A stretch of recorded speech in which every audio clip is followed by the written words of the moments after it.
Super.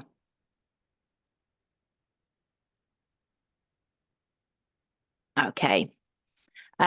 So when we think of Christmas, obviously you're hearing all the songs, you're walking around the shops, the lights go on, we've got trees, everybody's buying presents, and everything that we see in social media, everything that's on the TV is all about, isn't Christmas wonderful? The most wonderful time of the year. Everything is merry and bright, and it's this kind of Christmas is going to be absolutely fantastic for everyone. And for us as counsellors, we work with a lot of clients over the years who are telling us very different experiences. So for some people, Christmas is wonderful, and they really look forward to it all year. However, for some people, actually Christmas is really difficult. And we're just going to touch on some of the themes around why Christmas might not be as merry and bright as we often talk about. So these are the sorts of themes we're going to look at today. And I'm sure there's more that we could put in there. And I'm sure that you guys are already thinking about things that you might find particularly difficult at Christmas. But the things we're going to look at today are the expectations and stress around what everybody says Christmas should be. And is it really those things for me? Looking at those financial pressures that we come under at Christmas time. It's an expensive time of year. And looking at different family struggles that we might have. So it might be a lack of family, but it might also be family members that we're spending time with that actually make Christmas quite tough for us. And thinking about that topic of family and loved ones, if you've suffered a bereavement and you're missing loved ones at this time of year, that can make Christmas really, really tough. And thinking about that concept of people and the people you spend Christmas with, if you're feeling particularly lonely, if you don't have people around with you, or maybe you have lots of people, but you're still feeling really lonely with that expectation of Christmas is amazing and wonderful and all those people around you, then it can feel very different for you. Trace.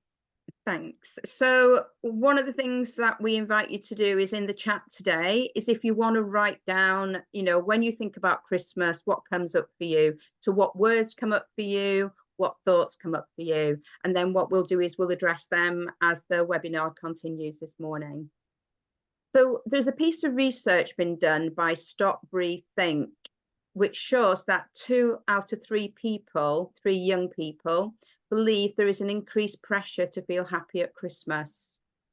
And over 50% of those feel pressured to suppress their mental health issues at Christmas. And that's quite a high figure, isn't it? We would think that young people really love Christmas, all the presents, all the partying, but the research shows that that is not the case. So Kath's now going to tell you a little bit about expectations and stress. Yeah, thanks, Tracy. So when we're thinking about Christmas, obviously, sort of some of the things I was touching on earlier, there's an expectation. I'm going to be happy at Christmas time. I'm going to have peace. I'm going to have joy. I'm going to spend all this time with loved ones. But that might not be my reality. Am I comparing myself to other people? Is their Christmas better than mine? Is my Christmas good enough? Is it what it should be? Am I feeling depressed at Christmas time when everyone's telling me I should be feeling happy? And actually, that can make me feel even worse. Do I want to be with family, but maybe I can't? Maybe I'm in the services and I'm working abroad and I'm going to spend Christmas out. Or maybe I'm just working over Christmas, but I'm not going to do those things that are expected of me. Maybe I am with family or friends, but I actually don't feel safe with the people that I'm with. And there might be more people around and I'm going to feel really, really under pressure, really tense and just not safe and happy. Maybe I can't afford Christmas and it's an expensive time of year. Maybe I'm caring for somebody and Christmas is just going to be another day. And I love that person. I really want to be there for them. But at the same time, I'm missing some of the things that other people are experiencing. There's Christmas parties, Christmas meals, shoppers in the streets. How many presents have I got to buy? Who have I got to buy presents for? All of these kind of pressures and expectations, the financial pressures, as we mentioned earlier. What if I'm somebody who feels very anxious when I'm in social circumstances? And actually, the thought of going out for meals and parties, even going to the shops when there's people everywhere, is just making things really stressful for me.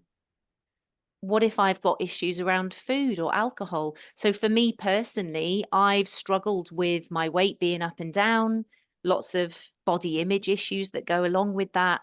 And Christmas was a really, really difficult time where I want to eat all the food and then I'm feeling guilty and all of that stuff that's in there, and being sociable and wanting to go out for meals.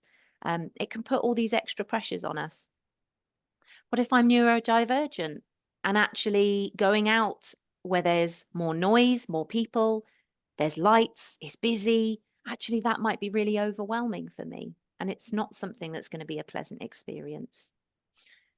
The main thing that we're sort of want to get across to you guys today is that actually it's okay not to be okay at Christmas time.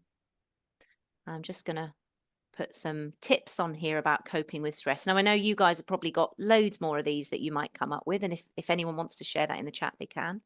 And there's ones that we haven't thought of. And this is just a very brief overview of some things that might be helpful.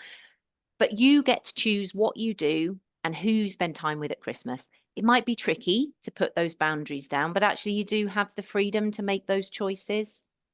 You can take time for yourself and be kind to yourself. What are the things you enjoy doing? Do those things. Now, we put on here about trying to eat a balanced diet. I appreciate that can be quite difficult at Christmas, and getting enough sleep. If you're doing parties, you've got New Year, but maybe getting some of those veggies in. We were chatting about, get your sprouts in if you like them. To look after your body and be kind to yourself as much as you're able to. And again, just to re-emphasize, it's okay to say no. If there are things you don't want to do, it's okay to say no. So just wondering if there's anything in the chat that anyone has mentioned. Do you want to say, Helen?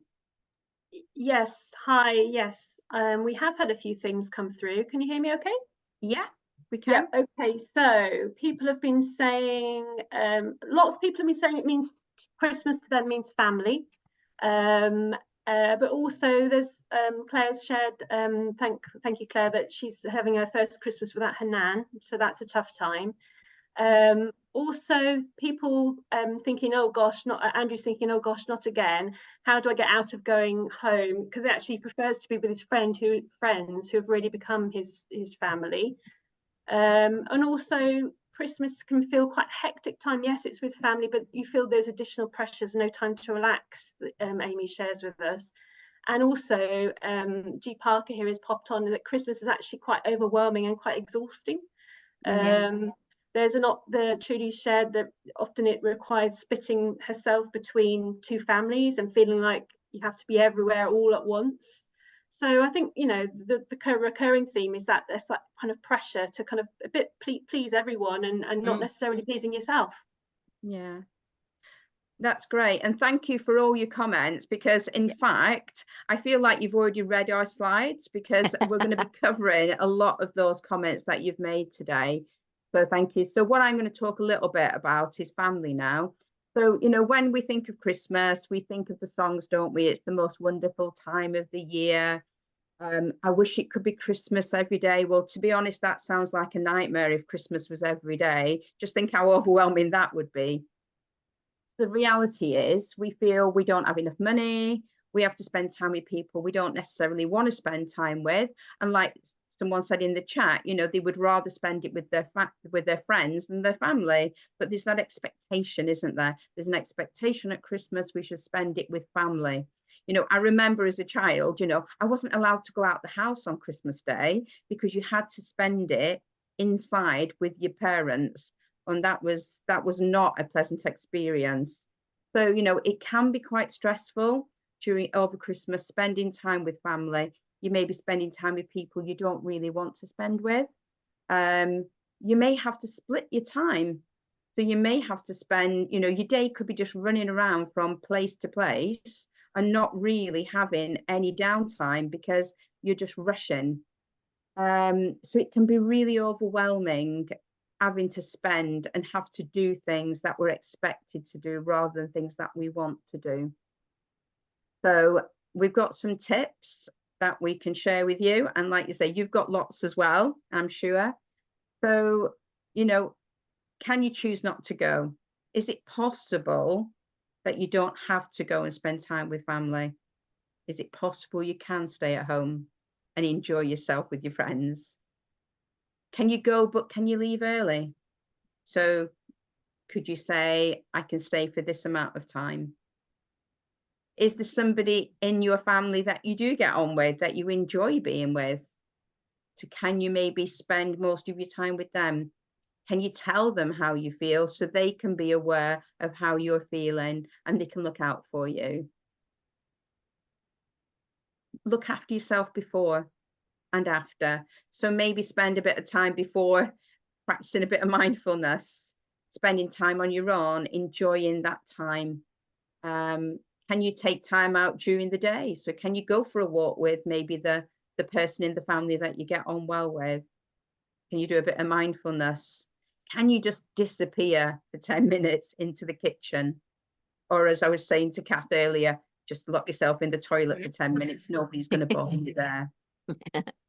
So, you know, there's lots of tips around family pressures, but I am aware that, you know, sometimes there is that pressure from your parents or from your siblings to be there, but it's how you can manage that time with them.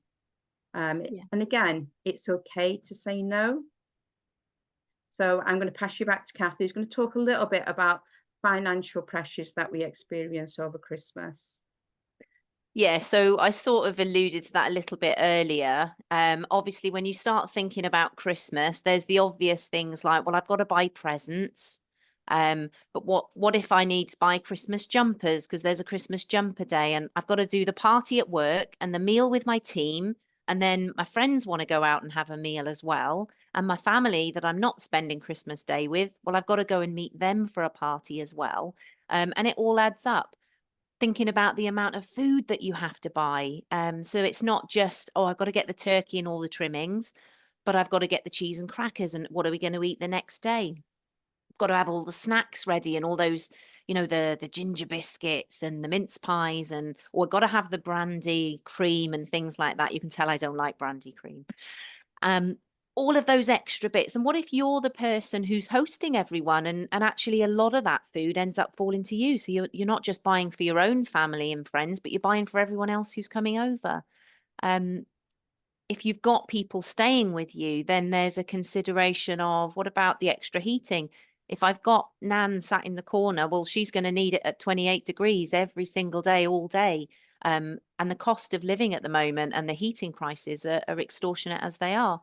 There might be some families that are having to choose between, do I buy my child a Christmas present or do I keep them warm and fed over Christmas? And those are really tricky things to be dealing with. And I think around Christmas time in particular, we almost tell ourselves that if I don't spend money on Christmas, then it's not going to be an amazing Christmas, or even worse, Christmas is going to be ruined. And I think when I think of my family, when I was, when my children were younger, I had 4 children, I know, and life was busy. We didn't have a lot of money. I wasn't working. So we couldn't afford all the things that everyone else was buying at Christmas. And my children would be saying, you know, so-and-so got an iPhone and they've got the newest pair of trainers. And I had to shop in the sort of in charity shops and discount stores. And I knew that my children weren't going to have the same things that other people were. And you can feel that guilt as a parent then. But when I look back to my childhood and my Christmases, I can't remember what I got for Christmas. That hasn't stuck with me. But what I do remember is going for a walk after Christmas dinner, or eating a few leftovers the next day because you didn't have anything else in the house, but you were eating turkey again. Or just sitting down and spending time playing games around the Christmas tree. Those are the things that have stuck with me more than the presents that I had. So we got a few tips around finances, and some of this is supporting ourselves, but also being mindful of other people's financial circumstances.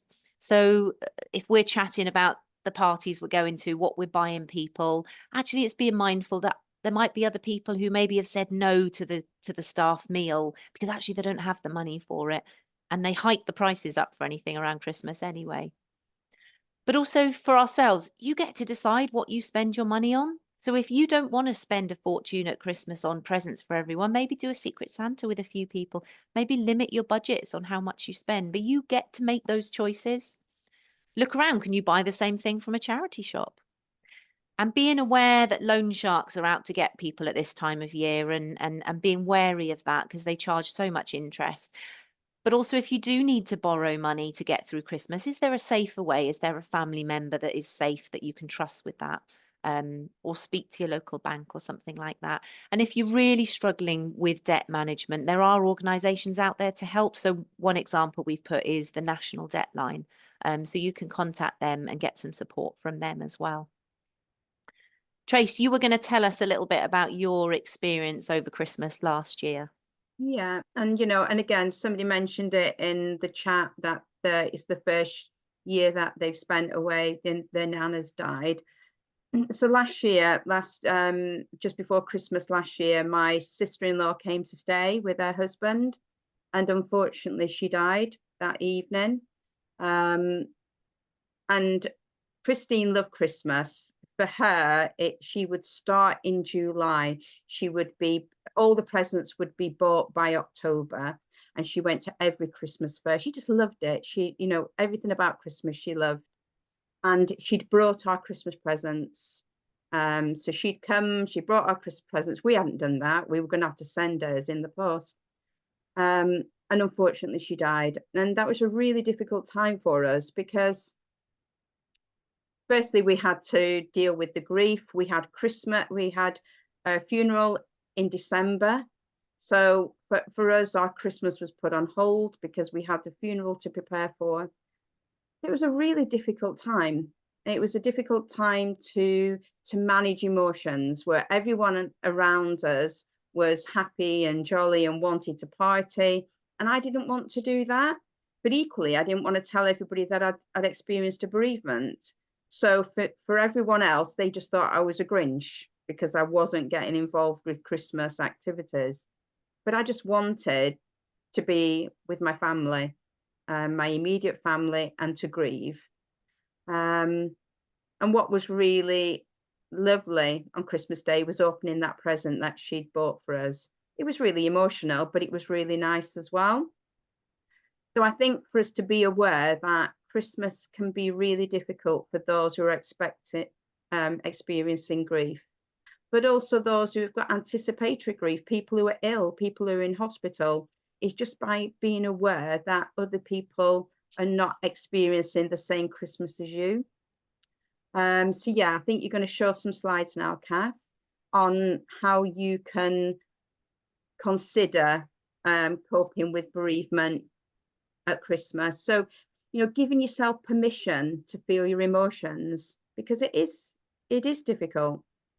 Honoring the person, doing something to honor the person. And like I said, we opened our Christmas presents from her on Christmas Day, and that was part of honoring her, because she loved that. And we took those presents, and it made us reflect on her and her love for Christmas. Also talk to somebody, talk to a counsellor, talk to your friends, talk to the family, just be able to be open about how you're experiencing things. And it's okay to grieve. It's okay to cry. We don't have to be happy and jolly. It's okay. And that's the last sentence there is okay not to be okay. Yeah. And kind of picking up on that, one of the last topics that we were looking at was loneliness. And obviously you can feel that after bereavement, but actually it might be that people they haven't got anyone to spend Christmas with, and they're feeling quite lonely, or maybe they've got lots of people around them, but they're not the people that make them feel safe, or they're not the people they connect with, and they can still feel really lonely. And so thinking about that, there's a few tips that we've got. Again, there's many other tips that people might think of, but if you are spending Christmas on your own, then plan yourself a routine. Think about what you like. If you want to cook yourself a roast dinner, go for it, do it. If you want to wrap yourself some presents and open them up, why not? If you want to go for a walk, whatever it is you feel like doing, go for it. Is there someone you haven't thought about connecting with? So maybe a neighbour who's also feeling a bit lonely. Is there somebody you could give a call or send a text to that you could catch up with? And I've put volunteer on there as well, which some people might think, oh goodness, I wouldn't want to be around people who I don't know and strangers, and that's okay.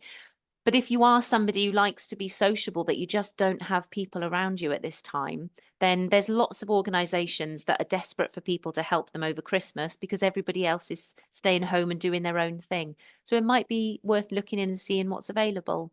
And if you really need someone to talk to and there's no one else, then you can call the Samaritans and they will be available over Christmas time.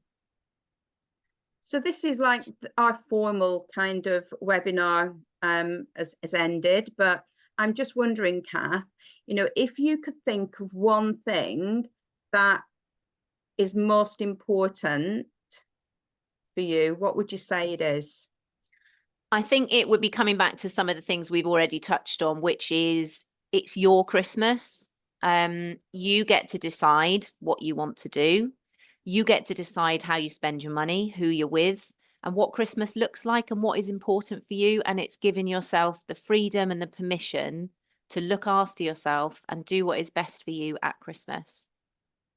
And I'm wondering, Tracey, for you, is there a particular Christmas that stands out for you, that you've got like a story or an experience that you particularly think of when you think of Christmas?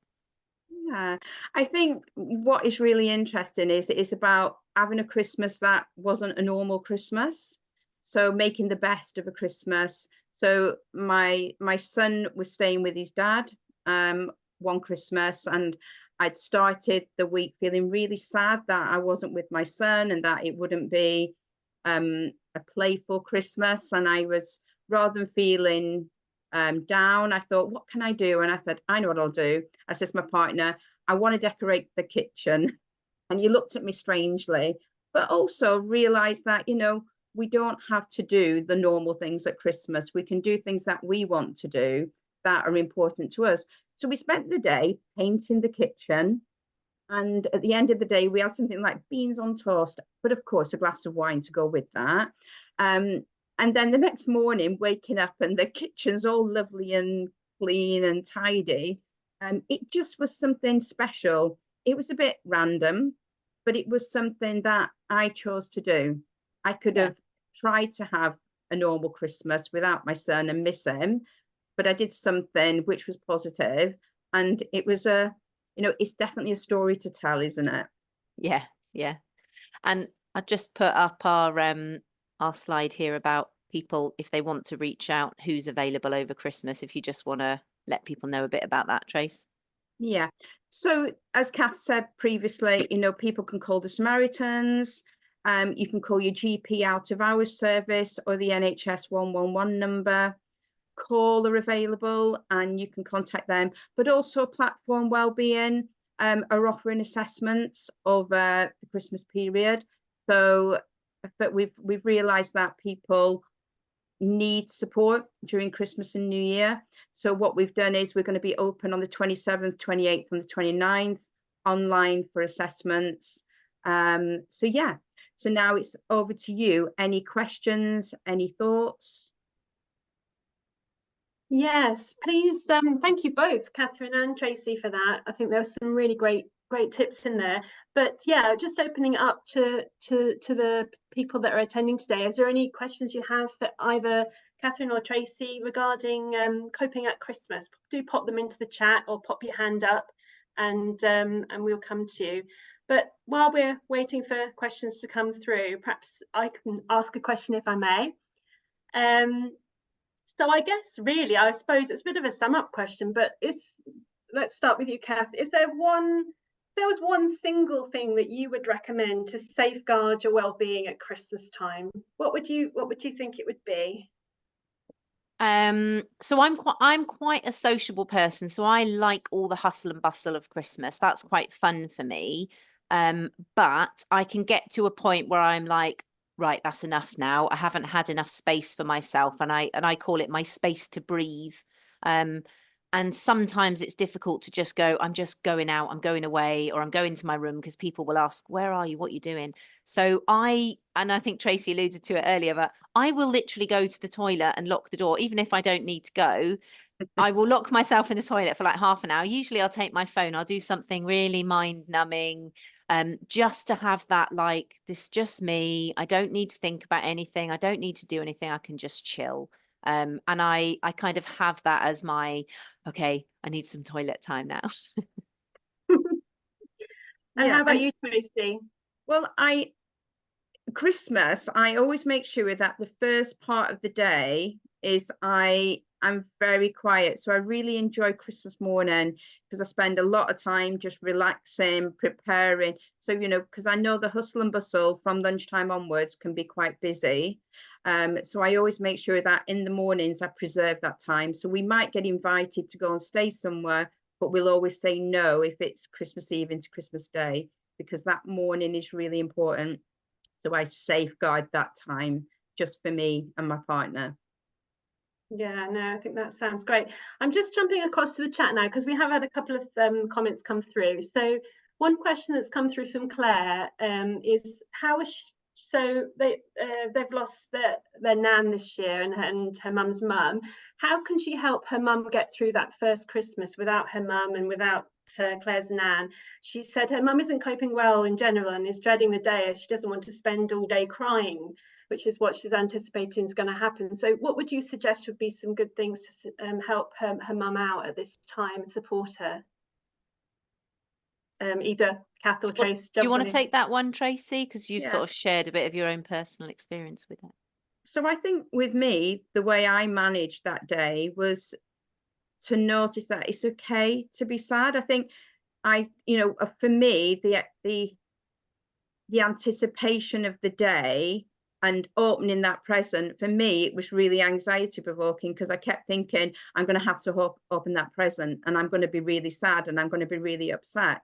And I think sometimes the thought of how the day might go can be more worrying than the event. So when I did open the present, of course I did cry and I did get upset. And I think it's okay to be upset and it's okay to cry. But it's also trying to build those memories as well. Maybe think about what that person would have liked about Christmas and about that shared camaraderie of the day.